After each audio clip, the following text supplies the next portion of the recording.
సంగీతం ఒకళ్ళు చెప్తే వస్తుందా, వాడు ఇస్తే కదా వచ్చేది అంది ఆవిడ. అందుకనే సంగీతం భగవంతుడు ఇవ్వాలి. మిగతా అన్ని విద్యలు వేరు, సంగీత విద్య వేరు. ప్రత్యేకించి a+b² = a² + 2ab + b², అది a² ఎలా వచ్చింది చూపిస్తాం, b² ఎలా వచ్చింది చూపిస్తాం, 2ab ఎలా వచ్చింది చూపిస్తాం. సంగీతంలో స అనేటువంటిది మానసికంగా ఇంప్లిమెంట్ అవ్వాలి. అది దానికి ఎక్కడా స్కేల్ లేదు. ఇన్ని అంగుళాలు, ఇంత వృత్తం, ఇంత వ్యాసం, ఇంత పొడుగు, ఇంత వెడల్పు లేదు. అందుకనే సంగీతం మానసిక విద్య. ఆ మెంటల్లీ ఇంప్లిమెంట్ అవ్వాలి అవన్నీ. రీ ఎక్కడుంది, రీ ఎలా ఉంది కొలుస్తానని టేపు తీసుకొస్తే కుదరదు.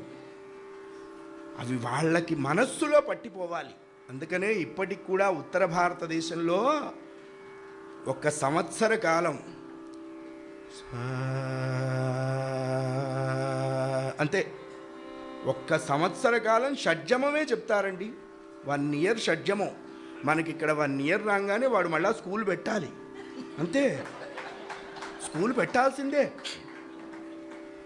వాడు 1 ఇయర్ వరకు ఆ షడ్జమం నేర్చుకున్నాడు కాబట్టి వాళ్ళ శృతి చూడండి, వాళ్ళు ఎక్కడ ముట్టుకుంటే అక్కడ శృతే.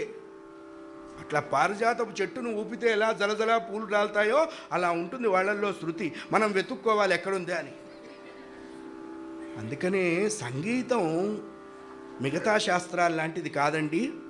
చాలా శ్రద్ధగా, ఉపాసనగా, ఆయా జీవుల యొక్క యోగ్యతని బట్టి గమనించి గురువులు నీకొచ్చింది గవర్నమెంట్ జాబ్.